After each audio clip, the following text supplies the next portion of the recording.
Ministério da Cultura e Governo do Estado de São Paulo, por meio da Secretaria da Cultura, Economia e Indústria Criativas, apresentam o podcast Raízes e Ativismo, uma produção da Casa Sueli Carneiro. É na curva do tempo que mora o segredo, no silêncio dos nossos passos, ecos antigos se levantam. Cada memória é um mapa, cada história é um gesto de resistência. Quilombos, favelas, as margens dos rios, arquivos vivos que inventam dia a dia diante do apagamento. Na construção de outros futuros, mulheres negras, catadoras, lideranças comunitárias, artistas, urbanistas e pesquisadoras fazem florescer o que o sistema insiste em enterrar. Neste episódio, te convidamos a ouvir com o coração aberto as soluções ambientais, urbanas e afetivas produzidas por pessoas negras. Eu sou Maite Freitas, jornalista e gerente de projetos da Casa Sueli Carneiro.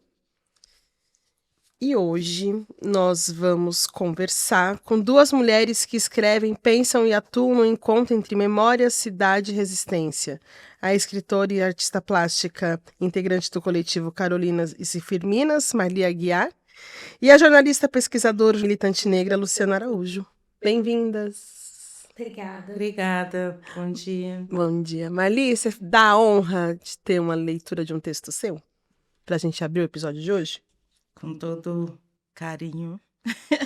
Estamos falando de raízes. Vou ler um poema que eu fiz no meu livro Tecendo Memórias e Histórias. Chama Receita de Mamãe para Salvar Vidas. Para gripe e resfriado, ovos, leite, ervas, canela e gemada, mas nada de água gelada. Para os anêmicos, couve verde, suco e salada, xarope caseiro de beterraba, e é só tomar de colherada. Para crianças desnutridas que estavam desanimadas e prestes a perder a vida, que muitas ela pôde salvar, folhas de mandioca torrada, com casca de ovos trituradas, mistura no arroz e feijão, mas se não tiver, farinha tá bom. E traga a criança para pesar. Sugeria leite do peito de outras mamas fartas, onde várias crianças puderam se alimentar. Cresceu vida, cresceu esperança, cresceu solidariedade neste simples ato de amar. Em tempos de calor infernal, nada era mais natural do que uma limonada fresca e limões retirados do quintal. Em todas essas histórias havia centelhas de vida, contia agricultura familiar e outros modos de semear. A luta coletiva das mulheres carregando suas raízes e ancestralidade, o saber e o sabor popular, arrancando de suas entranhas forças, resistências, coragem e muitas formas de lutar e de amar. Marli Aguiar. Obrigada. E você, Lu, que memórias que você traz lá de Quintino? Primeiro de uma infância que, como todas as crianças negras da minha geração em particular, a gente manteve poucos laços muito duradouros, né? A gente mudou bastante. Eu nasci ali em Quintino, mas depois eu morei em uns 6 ou 7 bairros no Rio de Janeiro, Del Castilho, Maria da Graça, depois eu fui morar no Caxambi, depois fui morar em Piedade, depois no Camorim, quando ainda era tudo mato, hoje é o Rio Centro, shows e tal, mas na minha época tinha vaca transitando na avenida. E foi quando eu descobri o primeiro quilombo. Foi morando no Camorim, na Estrada Velha do Camorim, que é um bairro da Zona Oeste de São Paulo, próximo, né, do lado do Jacarepaguá, ali próximo ao Rio Centro. Tinha uma velha igreja, uma velha capela e uma pequena comunidade ainda remanescente quilombola. Você já está tão aclimatada em São Paulo que você chamou São Paulo ao invés de Rio. Falei, Você São percebeu Paulo, isso? não. Mas quando você trouxe o Jacarepaguá, a gente já entendeu que você estava falando do Rio. Mas eu falei, olha, como ela já está em São Paulo. Obrigada pelas memórias, obrigada, Marli, pelo seu texto. É tudo muito imagético, né? Marli, a gente sabe que os saberes populares ainda são muito invisibilizados e o livro das mãos que pari, reciclam e transforma, revela com força essa realidade. Que novos olhares precisamos construir para reconhecer as mulheres negras catadoras como verdadeiras agentes de transformação social e ambiental. É, eu acho que um passo seria ler as histórias delas, né? Eu acho que colocar as histórias delas no mundo, porque elas são também Carolinas, Maria de Jesus, elas se inspiram em Carolina. E eu acho que também entender o papel que essas mulheres, né? Por exemplo, a história dessas aqui são poucas mulheres, na verdade, mas existem tantas outras que estão nas cooperativas e que elas fazem uma gestão social mesmo, sabe? E o trabalho delas faz a economia do bairro, da região girar, são os pequenos comércios, farmácia, são várias coisas que acontecem ali, a escola, creches, né? Então, o papel dessas mulheres para além, né, desse cuidado com o meio ambiente, mas o cuidado também com a vida e com a comunidade. E eu acho também importante de pensar, talvez de um modo mais geral, a contratação do poder público pelo trabalho que essas mulheres realizam, mulheres e homens, né, que estão nas cooperativas, que hoje fazem esse trabalho de recuperar, né, todo esse material que iria para o aterro, que vão, né, uma boa parte ainda vai para os rios, mas não é remunerado. E é uma responsabilidade do poder público, né, do município. Então, talvez se o poder público reconhecesse esse trabalho, também a sociedade o reconheceria e reconheceria o papel dessas mulheres e como que elas fazem isso, né, no dia a dia e a importância, né? Porque, por exemplo, para além, né, do dia a dia na vida delas, das cooperativas, são mulheres comuns, como nós, né? São mulheres que o mercado, a maioria são mulheres negras, são mulheres que o mercado não absorve mais sua mão de obra, né? E as cooperativas vêm ser nesse espaço onde elas se encontram, porque também tem um equilíbrio, porque são mães solo, e são mães que precisam deixar o filho na escola ou buscar ou levar as crianças para o médico. Então, na cooperativa, elas conseguem fazer essa administração. E é uma outra forma de pensar do que esse mercado capitalista que a gente vive, né?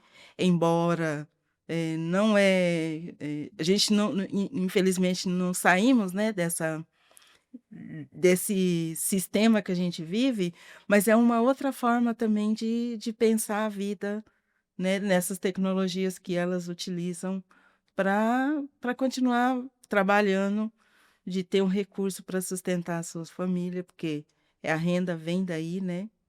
E então eu acho que conhecer mesmo essas histórias e também trazer essas mulheres para o debate, né? Que quando a gente fez o livro, né, o coletivo, né, a gente pensou o livro e também com o apoio, né, do projeto que a gente participou aqui, que foi bem bacana, que possibilitou, de que elas pudessem falar, né, elas pudessem falar também por elas, contar suas experiências, suas histórias.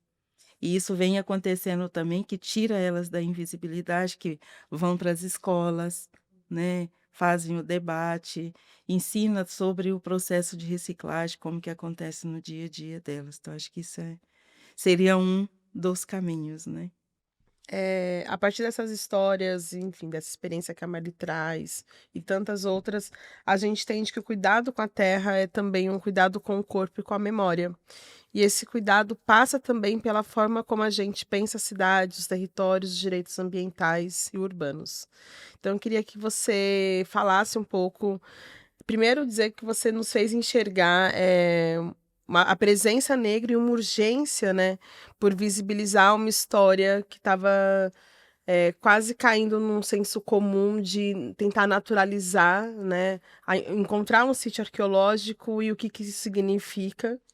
E quando a Casa Sueli Carneiro foi provocada por você, né, para realizar o Caminhos da Saracura, Bexiga, Caminhos da Saracura, é, foi muito fundamental para a gente entender essa história e fortalecer também essa memória que passa pelos territórios e que São Paulo tem muitos territórios negros. Você estava falando dos territórios negros no Rio, mas aqui também a gente sabe que tem é uma grande pequena África, né? Os bairros negros aqui na cidade. Então, eu queria que você falasse, a partir da sua experiência como moradora do Bexiga, que segundo você é o bairro que melhor reproduz o Rio de Janeiro em São Paulo, como você vê a luta por território e memória negra na cidade, em especial na cidade de São Paulo, né? Acho que você tem uma trajetória aí de pelo menos 25 anos aqui na cidade. Na cidade, 23.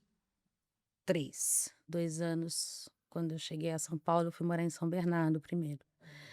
E eu penso que a luta pela disputa e o direito à cidade é uma disputa permanente, cotidiana, e que tem muito a ver com o projeto de país, ainda que as pessoas não façam isso plenamente estruturado, né? Este é um projeto de país que nós vamos tentar colocar aqui.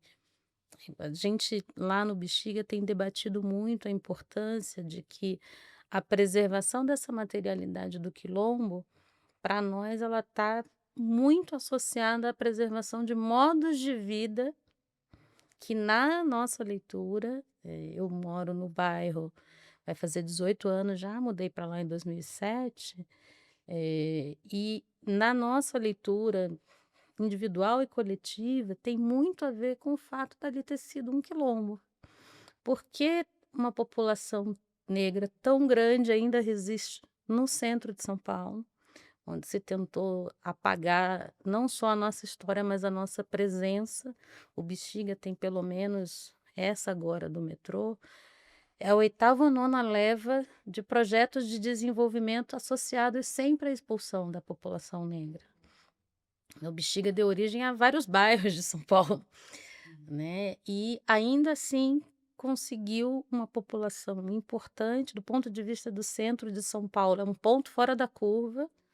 Tem uma companheira de Peregum, a Gisele, que atua na mobilização também, que é urbanista, e ela sempre fala, né? É o pontinho preto na região do Branquistão, né? E não à toa agora, na nossa avaliação, o primeiro alvo da estação do metrô, e já havia sido divulgado em 2016, que era possível ter o metrô e preservar o Vai-Vai.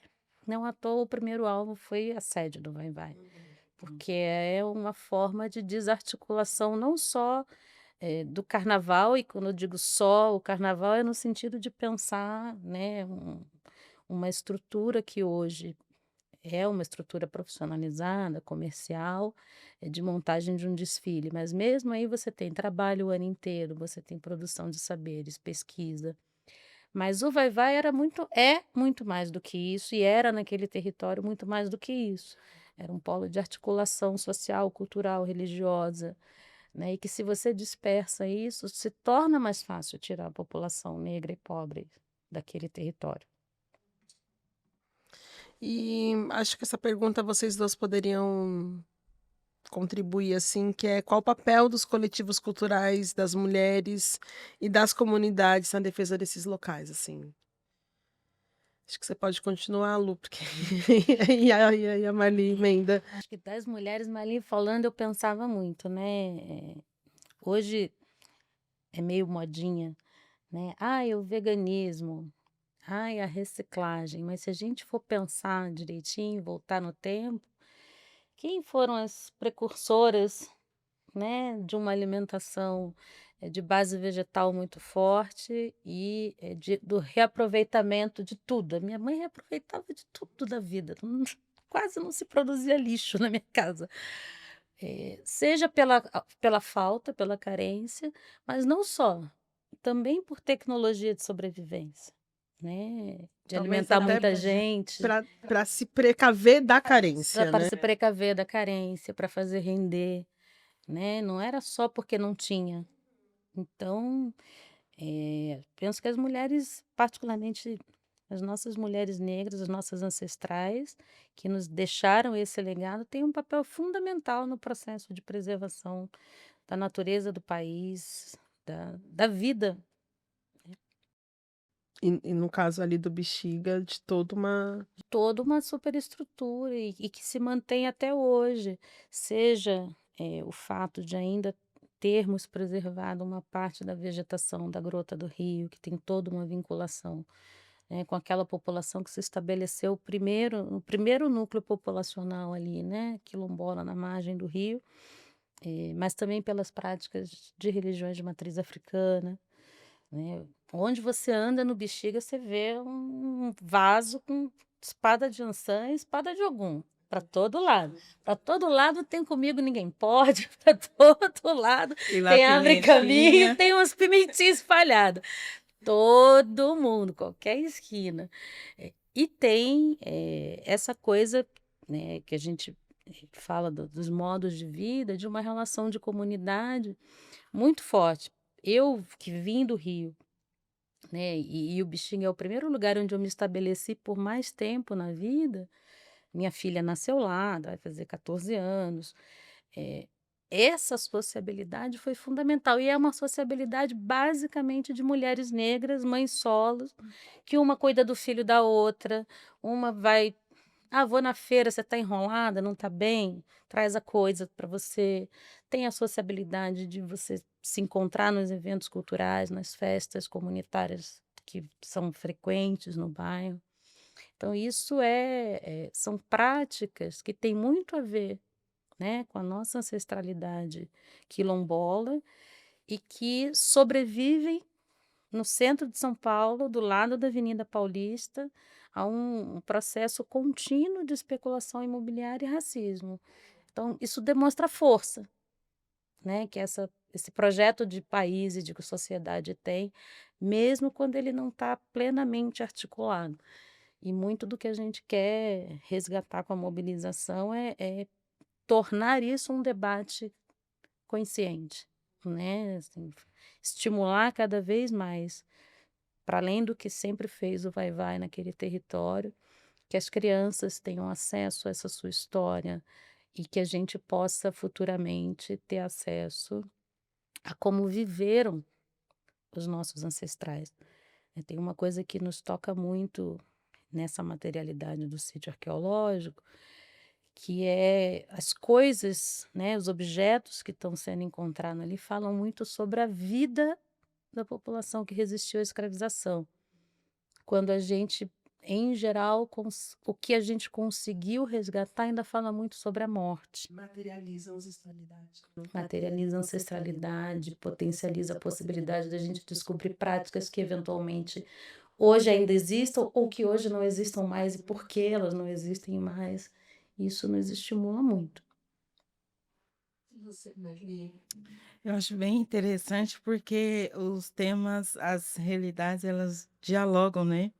Mesmo sendo, por exemplo, em São Paulo, ou no Brasil, falar de São Paulo, são várias cooperativas, né, de reciclagem. Aqui no centro tem muitas, principalmente ali na região do Glicério. Se a gente for pensar o Glicério também, nessa perspectiva como território, o que foi o Glicério antes, aquela região ali, né? E hoje também sendo um espaço para acolher os imigrantes haitianos. E eu acho que essas experiências, sabe, essas raízes que as mulheres negras, né, trazem nesses espaços, elas são muito profundas, porque elas, de uma certa forma, mesmo talvez elas tenham essa questão do apagamento, mas no dia a dia, essas experiências, elas, elas vêm, elas aparecem, né? Por exemplo, quando a gente fala, né, da reciclagem, não é só esse material que elas pegam na rua, ou que pegam na rua e levam, que coletam e levam para elas separarem e depois comercializar. Elas também pensam, têm pensado em alguns grupos, não todos, em hortas comunitárias em parceria também com o MST, hortas comunitárias, onde que podem fazer uma comida, né, na cooperativa, todo mundo pode comer de forma saudável, mesmo estando morando, né, na comunidade, planta lá o seu o seu pezinho de couve ou de alface. Então eu participei de uma atividade agora, sexta-feira passada, foi muito bacana que encontrou 2 grupos, um, né, da zona sul ali de Parelheiros e outro ali de Interlagos, e onde eles começaram a discutir o que vão fazer com um grupo separa o que é plástico, papel, papelão, e o outro vai fazer compostagem. E elas já têm um espaço grande para construir hortas. Então, de onde que vem isso, né? Em uma horta que vai contribuir com esses 2 grupos, mas também com quem está no entorno, né? Então, seja verdura, aí tem lá, sempre tem essa coisa, né? Da espada de Ogum ou de Yansan, mas tem também lá seu canteirinho de ervas, né? De chá, que qualquer coisa, tem ali o chazinho de boldo, tem ali o de hortelã. Então, essas coisas são muito importantes. E eu acho que essa questão também, por exemplo, eu falei aqui das haitianas, né? Então são muitas, tem um grupo que eu trabalho que fica ali aqui em Pinheiros, que tem talvez umas 7, 8 mulheres haitianas. Então, as cooperativas, ela acolhe, né? Acolhe os imigrantes, acolhe os recém, né, que saiu de encarceramento. E eu me arrisco aqui dizer que com todos os limites talvez que tenha e que talvez eles também não tenham essa visão e discutindo cooperativismo, que também são quilombos, né? São referências de quilombos nesses espaços, né? Com todas as contradições, com todos os limites, e que é um modo de vida, porque eles fazem para eles, para elas, e também pensando numa vida melhor para os seus filhos, porque com esse trabalho, muitos também dos filhos conseguem acessar, né, os estudos, fazer uma universidade, né, buscar a possibilidade de casa própria. E isso é no coletivo. Eu moro hoje num espaço assim, construído coletivamente, é um programa, né, mas construído pelos catadores de materiais recicláveis. Então, assim, e que precisa, a gente precisa falar sobre essas experiências, né, que são muito, são muito forte, né, muito importante, e eu acho que aí essa visibilidade, nós estamos fazendo uma coisa que a sociedade não reconhece, mas embaixo a gente está fazendo outras coisas que leva para esse projeto de mundo diferente que a gente quer, né? Obrigada. É, ouvindo vocês falarem, me ocorre que acho que essa nossa noção de quilombo, ela vai sempre se atualizando, né? E que é isso, a gente ontem saiu uma notícia de que o Brasil saiu do mapa da fome. Saiu por quê? Né? Quem são as pessoas responsáveis por trazer comida de verdade, por garantir um mínimo de um território sustentável, né? Um pedaço de chão, poder ser produtivo, poder gerar alimento de verdade? São mulheres negras, mulheres indígenas, né? Reforma agrária, enfim. Então, eu acho que a gente nem tá na contramão, a gente tá numa contramão, sabe? E todo esse processo desenvolvimentista é a contramão daquilo que a gente tá Só, escrevendo para ser o mais possível. eu só queria trazer só uma coisa importante aqui também, que no livro elas trazem, que é essa questão da violência doméstica. E as estatísticas que a gente vê, e como que essas mulheres, né, dentro das cooperativas, se organizam para cuidar e para proteger uma a outra. Então, às vezes eu fico olhando e a gente faz rodas de conversa e tal. Então, essas experiências, e muitas conseguiram acionar, acessar a Lei Maria da Penha, conseguiu afastar, né, o parceiro, o agressor lá, E, e é assim, e uma sai da situação de violência porque tem um apoio da outra. E essa tira a outra, e vai tirando, e vai conversando. Então, acho que. E é um tema que a gente precisa. E existe muitos casos, né, nesse meio também, de violências domésticas, e elas vão trabalhando isso, e umas também vão trabalhando com os rapazes lá, né, com o agressor, que como afastar, mas ele tá em volta da cooperativa, mas ela volta para casa, sabe? Então, e vai criando forma de como fazer com que ela vai percebendo que aquilo é situação de violência, né? Uhum. Então, eu queria trazer isso também como um aspecto importante que acontece dentro desses espaços e que são articulação com das mulheres, né?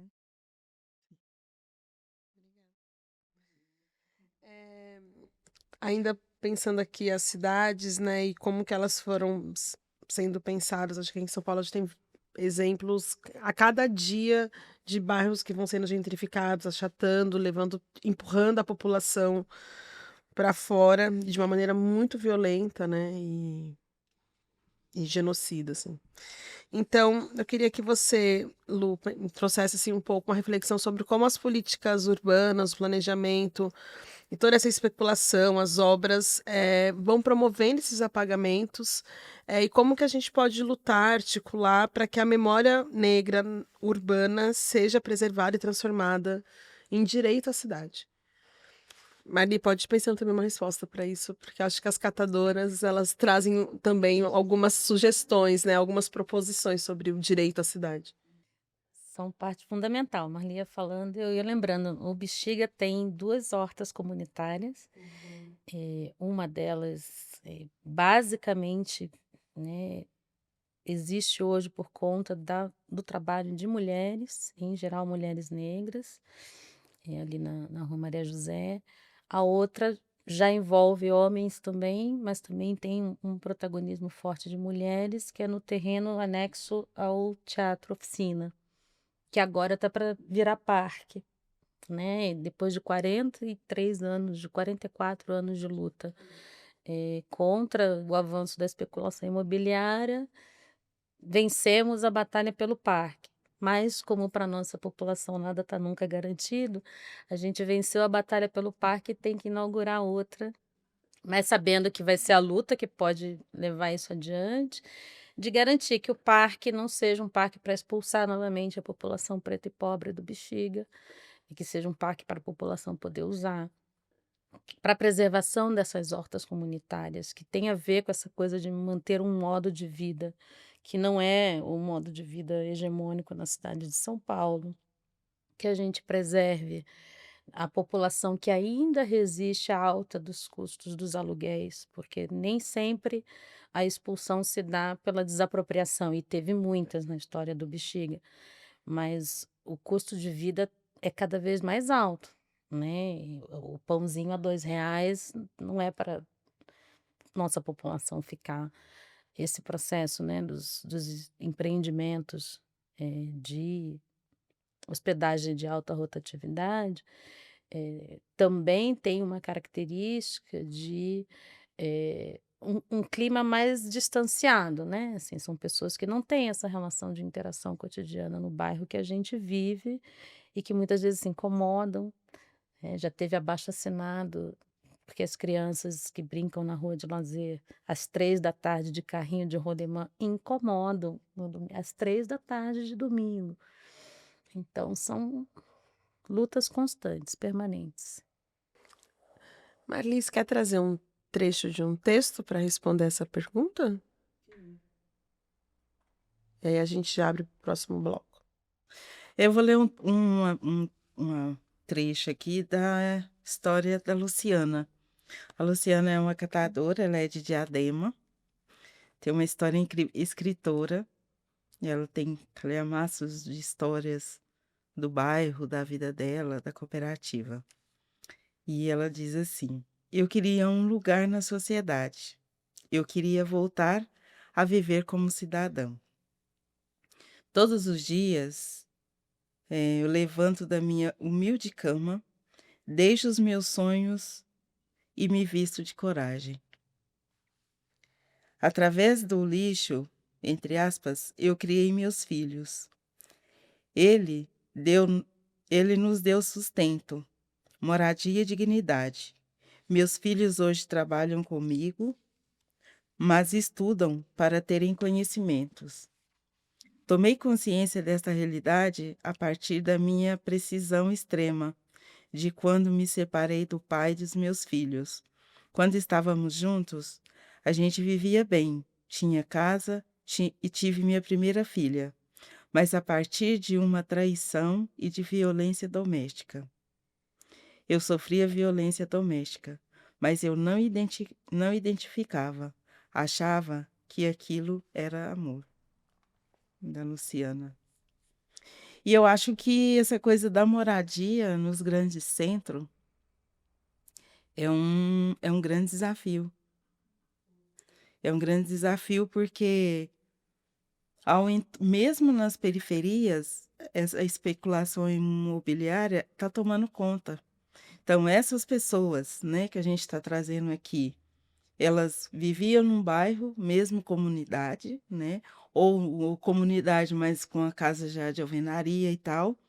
Com a chegada de vários imóveis e construção, essa especulação imobiliária estão indo para mais distante ainda. E elas não têm acesso à cidade.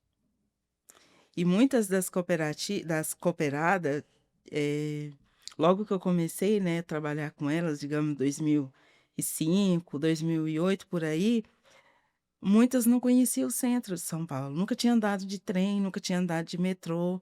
Falei, então bora andar, bora conhecer. Então, acho que é um desafio a questão da moradia e é um projeto também para que não acesse a cidade, fica por aí.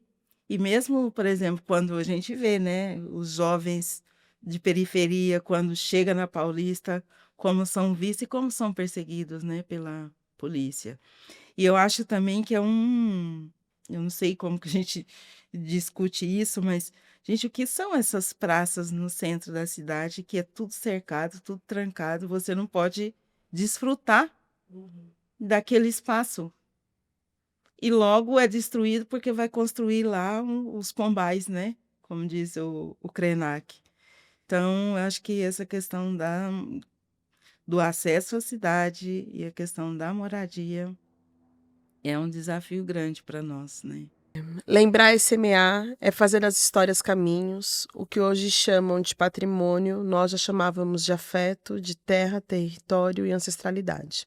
Das ruas do Bexiga aos quintais do Recôncavo, das cooperativas de reciclagem aos terreiros, a memória negra vive, resiste e ensina. E este foi mais um episódio do Raízes e Ativismo.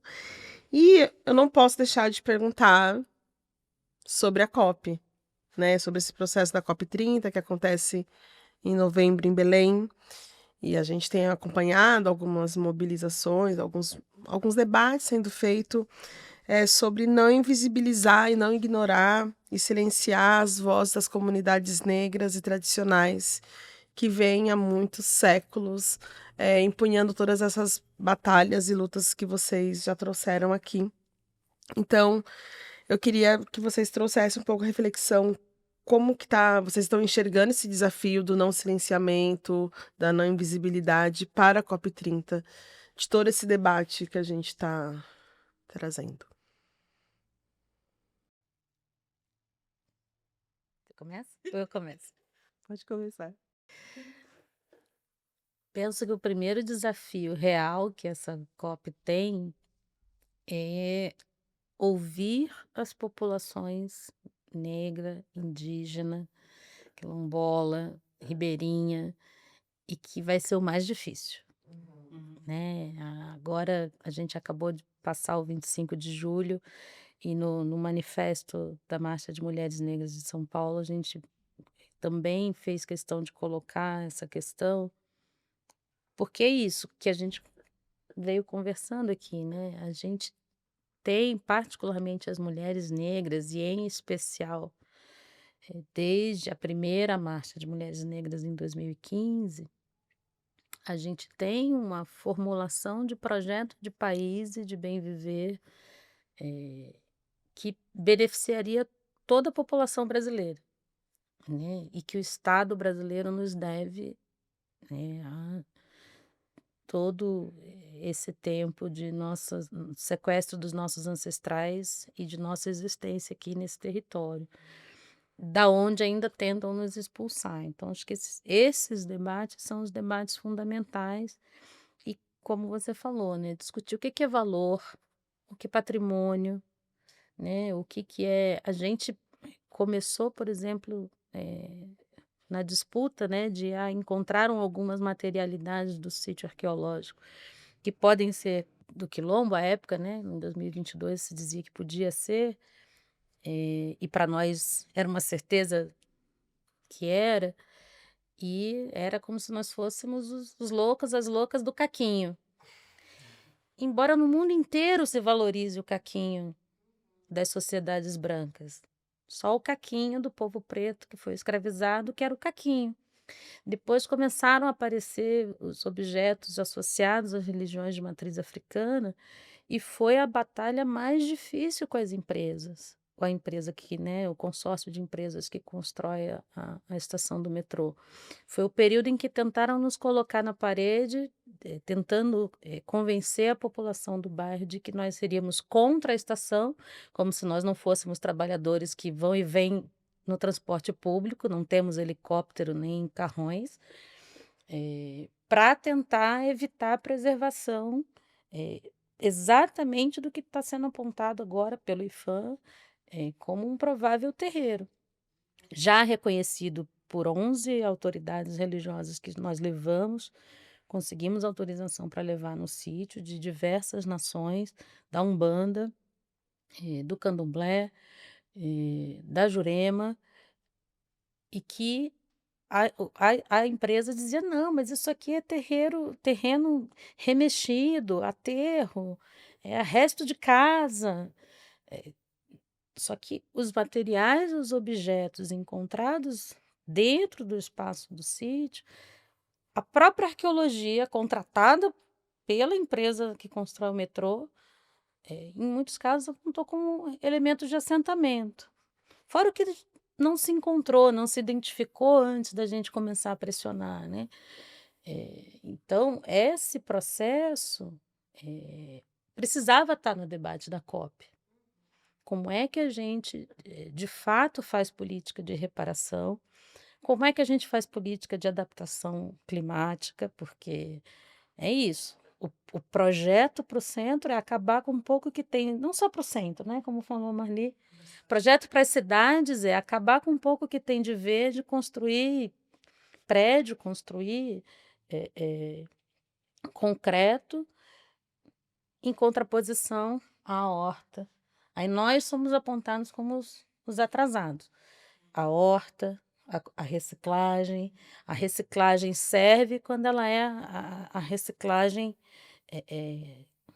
com um verniz, uma cara embranquecida, né? Quando é a cooperativa de reciclagem que garante, inclusive, o processo de limpeza urbana, não só o que eu vou fazer com o meu lixinho doméstico, aí essa é atacada, é retirada do seu espaço, é colocada como um espaço criminalizado muitas vezes, né? Então, acho que esses são os debates que precisam chegar de fato na COP para que ela expresse de fato um projeto que permita salvar o planeta e a humanidade. Eu acho que nesse momento, né, que o Brasil vai sediar, né, a COP30, e tem aí um Senado, um Congresso discutindo o PL da devastação, não sei se a gente pode esperar muita coisa. E acho que para algo que aconteça, né, a partir do que a Lu traz, é que os movimentos sociais precisam serem ouvidos, o que a gente já sabe que não vai ser, mas estarem lá, de alguma forma, né? Que eu acredito que os povos indígenas, povos quilombola, os catadores, o movimento de mulheres, né? Que estamos todos nesse, né? Que são essa população é que é mais afetada com essas mudanças climáticas, né? Que vão estar presentes, mas talvez eu não sei como que vai funcionar, assim, que eu não estou acompanhando, né, verdadeiramente dentro, mas talvez tenha que fazer igual o Fórum Social Mundial, criar debates, né, debates, digamos, paralelos aos debates das grandes potências, para poder chegar a essas reivindicações. Porque, do contrário, o que que significa essa PL da devastação? Porque já está devastando tudo. Então, são mais consequência ainda, né, para a população, eu acho que de forma global. Porque, por exemplo, existe apoio, né, sim, do governo federal com relação às cooperativas, é uma categoria reconhecida como profissão, né?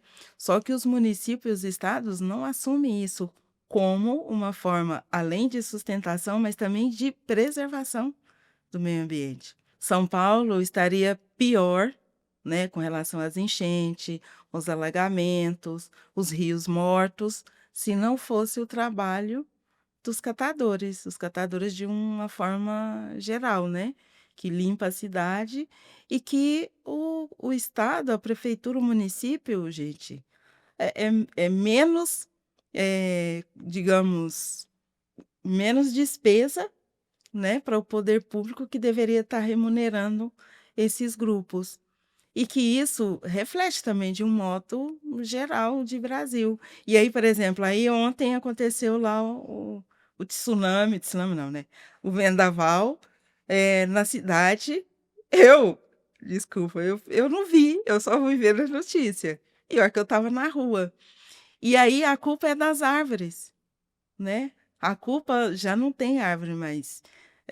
As consequências, né, que acontece quando você derruba uma árvore, quando você queima, e que isso bate em nós. Só que os caras, as grandes empresas não estão preocupados com isso.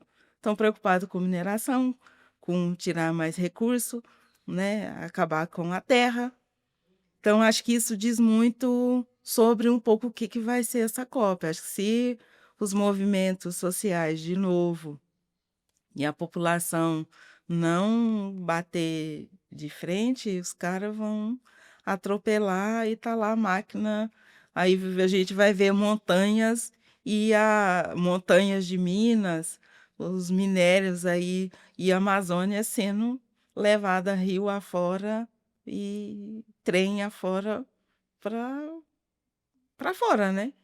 Então, acho que é um grande desafio. E eu não sei também como fazer com que a população também, né, se sensibilize e também entenda o que que vai ser isso, porque às vezes é muito distante, o debate está muito distante, né? Essa discussão da COP30, mas o que que isso realmente quer dizer, né? O que que isso significa? A gente começa a discutir isso pouco dentro dos grupos, porque eles têm essa visão, né, da importância da preservação do meio ambiente e do seu papel, mas sem reconhecimento, sem apoio, né, sem o conhecimento da população, aí fica um pouco difícil. Acho que a gente tem muita coisa ainda para fazer, para conversar e botar na roda, né? Marli, Luciana, um prazer enorme estar aqui com vocês nessa terça-feira de manhã, aqui na Casa Sueli Carneiro, que fica num bairro residencial no Butantã. Então tem obra, tem cachorro, é moto que passa, é carro do gás, tudo vai, a vida acontecendo, né? Num bairro extremamente ainda residencial, e a comunidade que tem uma luta grande para não deixar gentrificar, para não deixar subir prédio, né? De proteção às nascentes dos rios que tem por aqui, tem horta coletiva, tudo. Então, e a gente quis muito manter, né? Não fazer no estúdio, fazer aqui na casa. Então, quem está assistindo, vem aqui na Casa de Carneiro entender que exposição é essa, que lugar é esse que a gente está. Então, agradeço muitíssimo vocês, a sensibilidade de saber a hora de interromper, esperar o carro passar, o martelo martelar, o cachorro latir. Então, obrigada por todas as reflexões, parabéns e muito obrigada também pelo trabalho que vocês seguem fazendo e por nos convidar, por confiar na Casa Sueli Carneiro para ser essa fonte de apoio e fortalecimento do debate e das movimentações que vocês fazem, seja no coletivo de catadoras, seja no território da Saracura. Obrigada. Podem agradecer. Eu agradeço pela conseguir, né, pelo apoio de conseguir fazer essas histórias circular pelo mundo e que está chegando nas escolas. Recebi hoje um bilhetinho muito lindo, né, que tem uma escola lá no sul, em Passo Fundo, que está discutindo a história dessas mulheres e mandou um bilhetinho bem lindo. E eu acho que é isso, agradecer essa presença, essa resistência, né, esse carinho de conhecer a história dessas mulheres, de outras mulheres. Sueli é uma referência para nós, né, em todos esses debates que a gente está fazendo, não é à toa que a gente está aqui. Gratidão, Maitê, gratidão, Lu, e as pessoas que estão aqui também. Obrigada. Faço minhas as palavras da Marli. Agradecer muito o convite, o apoio desde o início da mobilização. Para nós, além da gratidão, traz um quentinho no coração, né? Porque Sueli é uma referência para todas nós que atuamos no movimento de mulheres, no feminismo negro, e também nesse debate sobre cidade.